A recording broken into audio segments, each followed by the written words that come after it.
All right, the first little bit of finishing I'm going to do is to tack down my pocket linings. And I want to show you a really easy way to do this that takes all the guesswork out. So I've got a piece of contrasting yarn here that hopefully will kind of show up along this for me.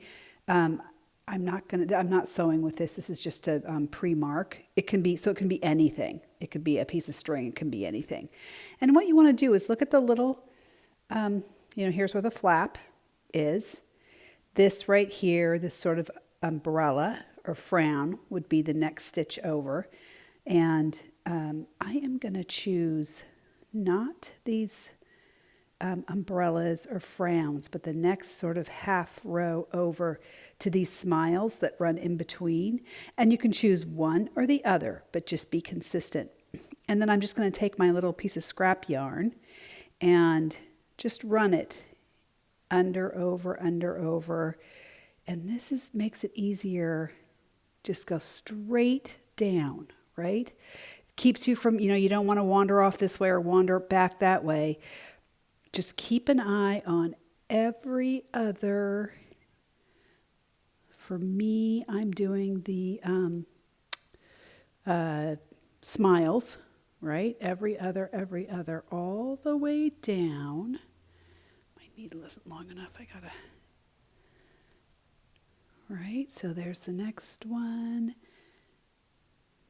And that is just going to mark my path so that when I'm actually seaming this, I don't really have to think about it. It's just really a straight shot down. Again, looking for, just making sure that I am in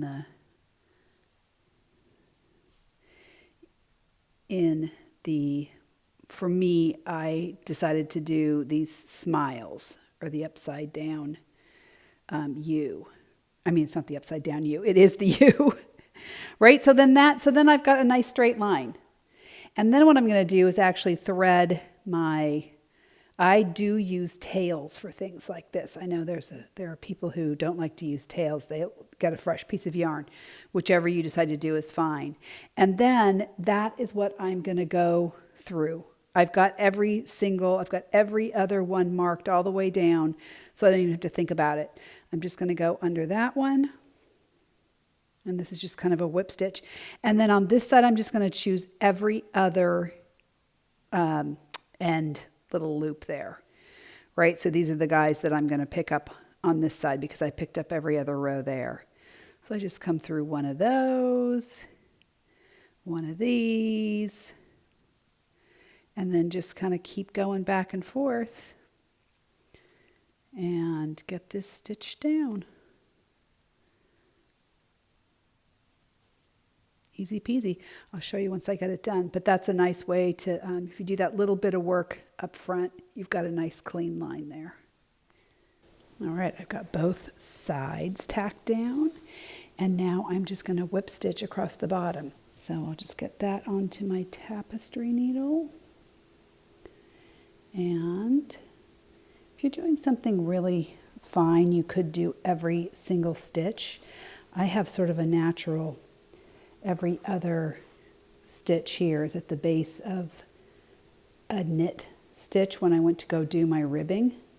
So I am just going to go every other stitch and just go through the bump that's sort of at the bottom of each of those knit stitches, and then come through the little bind off every other stitch. And this really is just tacking down. I'm not going to be carrying anything, precious diamonds or anything in these pockets that I'm worried might slip out the bottom. It's more just about tacking this down. And I find if I do it in the least involved way possible, just keeping it really light and just doing a little tack is fine. It tends to not show from the front that way. And I'll just go through that. And then I can kind of work those in, but I just want to show you how that looks on the front now. There you go. There's your pocket. We know this is nice and straight because we mapped out where we were going to do it. It's straight across there, ready to go.